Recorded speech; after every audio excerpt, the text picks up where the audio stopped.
Persoalan yang Pekalan Hulu ingin bangkitkan berkenaan ketiadaan peruntukan khusus yang diberikan untuk pembangunan dan penyelenggaraan sekolah rendah agama rakyat.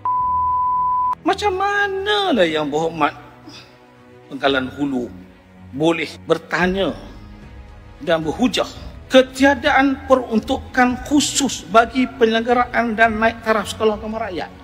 Wih, kejut saya. Rasa sangat berdosa kalau saya gagal untuk melunaskan peruntukan itu. Saya dah sebut banyak kali, tak apalah Yang Berhormat.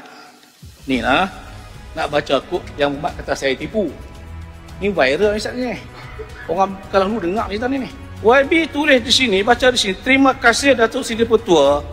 Namun persoalan yang Pekalan Hulu ingin bangkitkan berkenaan ketiadaan peruntukan khusus yang diberikan untuk pembangunan dan penyelenggaraan sekolah rendah agama rakyat Serah.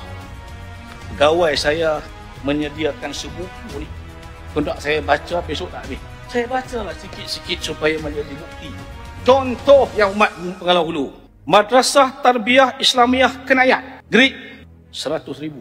Ma'at Tafiz Pondok Air Jernih, Sekolah Rendah Agama Rakyat Al-Rahmaniyah, 700,000.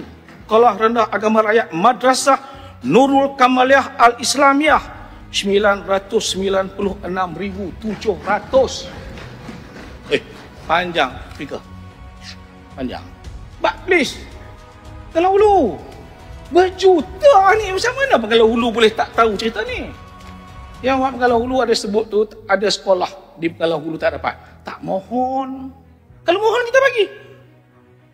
Memang saya akui, don saya ada terima. Tahun lepas 2 buah sekolah terima di bawah peruntukan Don Pemangkang yang Amat Berhormat sebut tadi. 20,000 untuk sekolah rendah agama Kampung Air Panas dan juga 20,000 untuk sekolah rendah di Kampung Pelang. Itu peruntukan khusus yang sebenarnya Berhormat masukkan tadi. Cuma yang saya masukkan tu peruntukan yang dimasuk dalam buku belanjawan. Itu je. Peruntukan itu termasuk dalam peruntukan 5 juta untuk membaik pulih institusi pendidikan Islam. Dia tak ada tajuk khusus sekolah agama rakyat. Yang Berhormat, tak ada tajuk itu. Tapi di bawah 5 juta peruntukan membaik pulih dan menaik taraf institusi pendidikan Islam.